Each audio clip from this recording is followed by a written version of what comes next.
warahmatullahi wabarakatuh. Selamat siang, salam sejahtera untuk kita semua. Shalom, Om Swastiastu, Namo Buddhaya, salam kebajikan, Rahayu. Yang saya hormati Bapak Menteri Pendidikan, Kebudayaan, Riset, dan Teknologi, Mas Menteri Nadiem Makarim, Bapak Ibu Gubernur, Bupati, Wali Kota, Bapak Ibu Kepala Dinas Pendidikan Provinsi, Kabupaten, dan Kota, Bapak Ibu pejabat eselon 1, eselon 2, dan koordinator Pokja di lingkungan Kementerian Pendidikan, Kebudayaan, Riset, dan Teknologi, Bapak Ibu instruktur, fasilitator, pengajar praktik, pendidikan guru penggerak, dan khususnya yang saya banggakan, Bapak Ibu calon guru penggerak di pendidikan guru penggerak angkatan yang ketiga. Siang hari ini saya sangat bersyukur dan senang sekali bisa bersilaturahmi melalui forum yang berbahagia ini. Terutama karena kita di sini semua berkumpul dengan berbagai pemangku kepentingan semua yang peduli dan memiliki tanggung jawab serta semangat untuk memajukan transformasi pendidikan Indonesia. Dengan rahmat dan kasih sayang Tuhan Yang Maha Esa, program pendidikan guru penggerak sudah memasuki angkatan yang ketiga. Acara pembukaan ini menandai bahwa serangkaian proses pendidikan selama 9 bulan ke depan untuk semua Bapak Ibu yang terlibat di pendidikan guru penggerak angkatan 3 secara resmi akan dibuka langsung oleh Mas Menteri. Para guru tangguh dari berbagai provinsi akan memulai perjalanannya menjadi guru penggerak yang akan didampingi oleh pengajar praktek dan fasilitator. Mas Menteri dan Bapak Ibu semua yang saya hormati, izinkan saya mengucapkan selamat kepada 2.801 guru, 523 pengajar praktek atau pendamping, dan 146 fasilitator terbaik yang telah terpilih untuk mengikuti pendidikan guru penggerak angkatan yang ketiga ini. Saya yakin semua proses yang dilalui Bapak Ibu guru saat mengikuti seleksi tentunya sangat tidak mudah dan penuh perjuangan. Mulai dari menyiapkan dokumen administrasi, menuangkan pengalaman dalam bentuk esai, sampai simulasi mengajar dan wawancara. Sebelumnya sudah ada 2.460 calon guru penggerak dan 507 pengajar praktek yang sudah mengikuti pendidikan guru penggerak angkatan 1, serta sebanyak 2.800 calon guru penggerak dan 564 pengajar praktek yang sedang mengikuti pendidikan guru penggerak angkatan kedua. Jika kita melihat, mendengar, dan merasakan berbagai cerita dari calon guru penggerak dan pengajar praktek yang sudah saya temui dan juga Mas Menteri juga ikut menyaksikan, ikut langsung bertemu dan bersilaturahmi dengan berbagai guru penggerak dari berbagai daerah, kita menyaksikan ada nyala baru, ada semangat baru yang tumbuh dalam jiwa Bapak Ibu para pendidik di Indonesia ini. Ada sebuah tujuan dan harapan baru. Mas Menteri dan Bapak Ibu semuanya yang saya hormati, saya akan sebelum menyampaikan tentang guru penggerak, ada dua hal yang ingin saya sampaikan. Pertama tentang hubungan pendidikan dan kebudayaan, dan yang kedua tentang merdeka belajar. Bapak Ibu semua, pekerjaan kita di bidang pendidikan bukanlah sekedar untuk membahas kurikulum atau hasil belajar atau sekedar mengajar mata pelajaran. Namun yang kita lakukan bersama-sama adalah sebenarnya melahirkan masa depan. Sekali lagi, kita semua sebagai pendidik, tugas kita ini sebenarnya adalah melahirkan masa depan, melahirkan generasi pembaharu yang akan menjawab panggilan dan tantangan zaman, baik zamannya masa kini maupun zamannya masa depan. Karena itu pekerjaan kita di bidang pendidikan ini adalah sebuah upaya untuk membangun peradaban.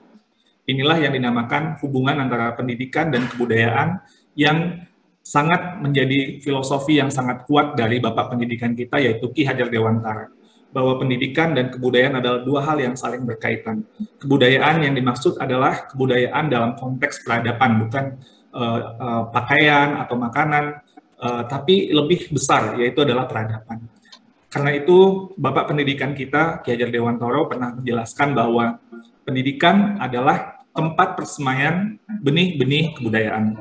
Pendidikan adalah tempat persemaian benih-benih kebudayaan. Artinya, kebudayaan apa atau peradaban apa yang kita cita-citakan, kita tanam benihnya, kita rawat benihnya dan tumbuhkan sehingga nantinya akan mencapai tujuan tersebut.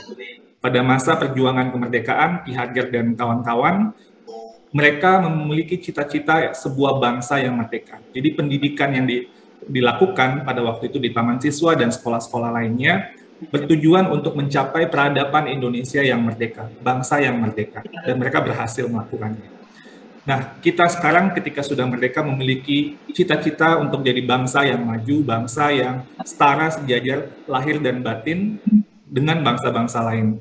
Misalnya saat ini kita memiliki cita-cita Indonesia 2045 Indonesia emas. Karena itu apa yang kita lakukan sekarang untuk mewujudkan mimpi bangsa kita, mewujudkan mimpi kemerdekaan dan pembangunan kita, maka pendidikan memegang peranan yang sangat penting. Disinilah hubungan antara pendidikan dan kebudayaan. Sekali lagi, pekerjaan kita di bidang pendidikan bukan saja tentang kurikulum, assessment, atau teknik-teknik pengajaran, tapi kita adalah melahirkan masa depan, melahirkan generasi baru.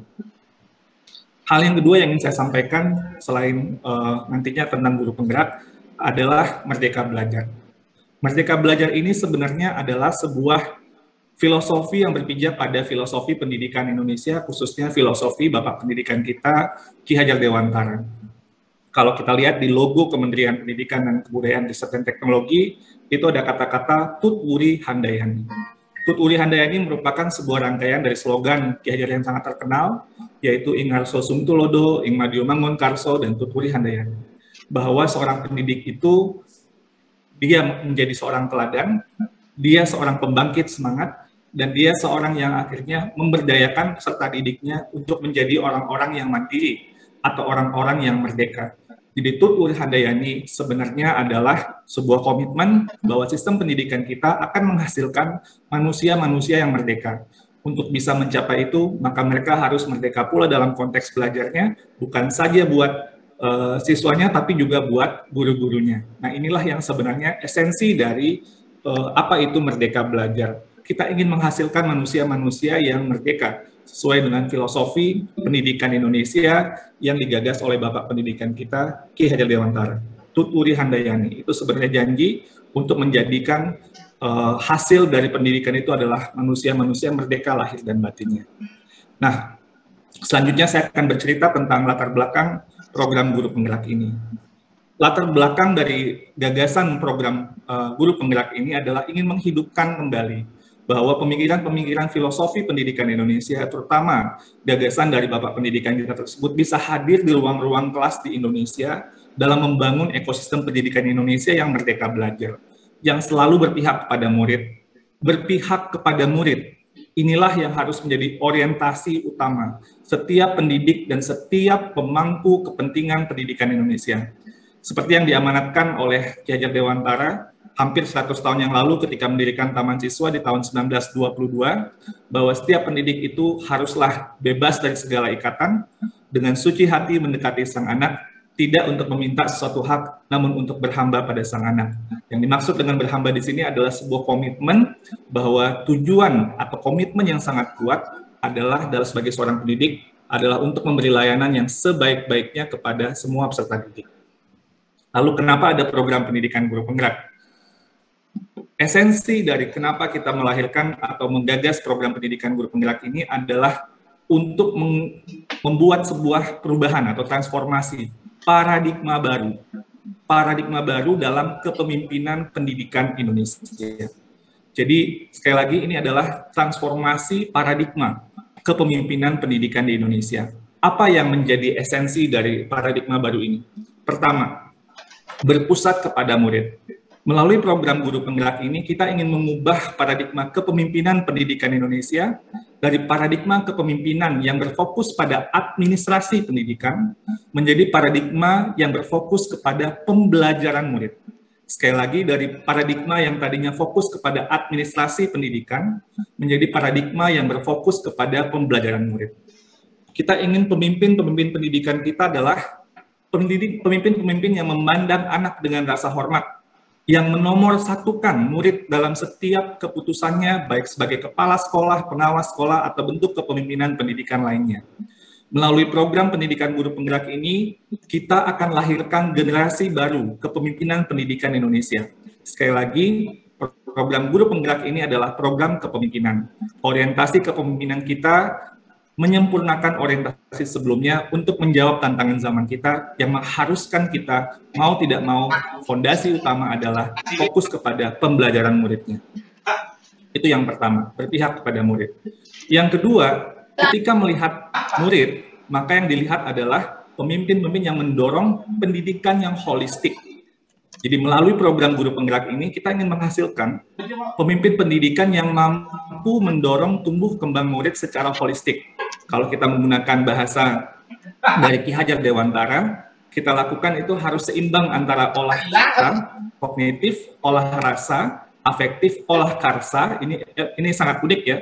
Ada karsa, ada kemauan, dan olahraga. Fisiknya juga harus baik. Jadi keseimbangan lahir dan batin inilah yang menjadi esensi dari pendidikan. Harus seimbang, nggak boleh timpang. Nah, ini kita sudah saat ini kita memiliki profil pelajar Pancasila yang menjadi tujuan pendidikan Indonesia untuk menangkap holistik tadi. Yang dinamakan profil pelajar Pancasila ini adalah untuk bagaimana murid-murid Indonesia menjadi pembelajar sepanjang hayat yang memiliki kompetensi yang bisa bersaing secara global, namun memiliki fondasi nilai-nilai sesuai kearifan lokal Indonesia, yaitu nilai-nilai Pancasila. Guru-guru Indonesia dan para pemimpin-pemimpin pendidikan di Indonesia harus bertujuan bagaimana menumbuh kembangkan murid menjadi manusia-manusia yang beriman, bertakwa kepada Tuhan Yang Maha Esa, berakhlak mulia, yang mandiri, yang bernalar kritis, yang kreatif, bergotong royong, dan memiliki kebinekaan bukan saja dalam konteks nasional, tapi juga global. Inilah yang kedua. Jadi berpihak pada murid, mendorong pendidikan yang holistik, dan yang ketiga, paradigma baru ini adalah dia pemimpin itu harus bisa menjadi coach atau mentor bagi pendidik yang lain. Melalui program pendidikan guru penggerak, kita ingin menghasilkan pemimpin-pemimpin pendidikan yang bukan saja mampu mengajar dengan kreatif, dengan inovatif, sesuai dengan kemajuan zaman, namun bisa juga untuk menjadi pelatih atau mentor bagi teman-teman atau rekan-rekan sejawatnya. Mereka bersemangat dalam membagikan ilmunya, memiliki passion untuk mengembangkan guru yang lain, pendidik yang lain. Karena guru penggerak, pemimpin-pemimpin pendidikan dan paradigma baru ini percaya bahwa perubahan perlu kita lakukan dan dilakukan secara bersama-sama sehingga ekosistem pendidikan kita menjadi ekosistem pendidikan yang berdaya. Dan yang keempat, paradigma baru adalah menjadi teladan dan agen perubahan. Melalui program pendidikan guru penggerak, kita ingin menghasilkan pemimpin-pemimpin pendidikan yang tidak saja mengembangkan dirinya secara aktif, namun juga menjadi teladan dan agen transformasi bagi ekosistem pendidikannya. Mereka memiliki panggilan, mereka melihat masalah-masalah yang tersulit, bukan lari dari situ, tapi memiliki sebuah panggilan dan itu merasa tertantang untuk mampu memecahkan masalah-masalah tersulit di bidang pendidikan. Dan ini menjadi orientasi utama mereka, karena mereka ingin bagaimana layanan kepada murid, bagaimanapun kondisinya, itu bisa terus kita tingkatkan. Mereka memiliki resiliensi, daya juang yang tangguh sebagai pemimpin dan sebagai penggerak perubahan. Berpihak pada murid, mendorong pertumbuh kembang murid secara holistik, mereka menjadi coach atau mentor bagi pendidik yang lain, dan mereka menjadi teladan dan agen perubahan yang memiliki resiliensi yang tangguh dalam berbagai kondisi yang ada. Dalam beberapa observasi saya, bertemu dengan berbagai guru penggerak dari berbagai tempat di Indonesia, saya melihat bahwa calon guru penggerak dan juga termasuk pengajar praktek dalam observasi saya itu, pertama mereka memiliki resiliensi yang tinggi. Seperti Bapak Ibu semua yang sudah hadir di sini, pastinya menjalani semua proses awal seleksi yang sangat panjang itu tidak mudah. Namun mereka yang mudah menyerah itu tidak akan terfilter dengan sendirinya. Mereka yang banyak kemudian mikir yang hal-hal yang membuat mereka menyerah, yaitu mereka tidak akan bisa lolos ke seleksi ini. Nah, tapi nanti penempaannya akan lebih panjang lagi, karena perjuangan Bapak Ibu selama program pun juga cukup luar biasa. Jadi ini yang saya lihat, mereka yang kemudian ditempa dalam pendidikan guru penggerak memiliki daya juang yang sangat tinggi. Yang kedua, mereka problem solver. Mereka itu orang yang melihat masalah itu tidak berhenti dengan keluh kesah. Ketika ada masalah yang sering saya dengar dan selalu di mana-mana ya, walaupun di Papua Barat atau di Kalimantan Timur atau di Sumatera Barat atau di Jawa Timur dan berbagai tempat yang lain, ketika ada masalah mereka itu kemudian selalu menceritakan apa yang sudah mereka lakukan. Mereka coba ini, belum berhasil, mereka coba itu, ada ternyata sudah lumayan berhasil dan coba lagi. Jadi selalu cara berpikirnya itu adalah growth mindset. Mereka tidak melihat bahwa mereka tuh mentok, ya saya cuma kemampuannya segini, itu biasanya nggak lolos dalam seleksi juga, atau akan ditantang terus. Kalau saya bisanya segini,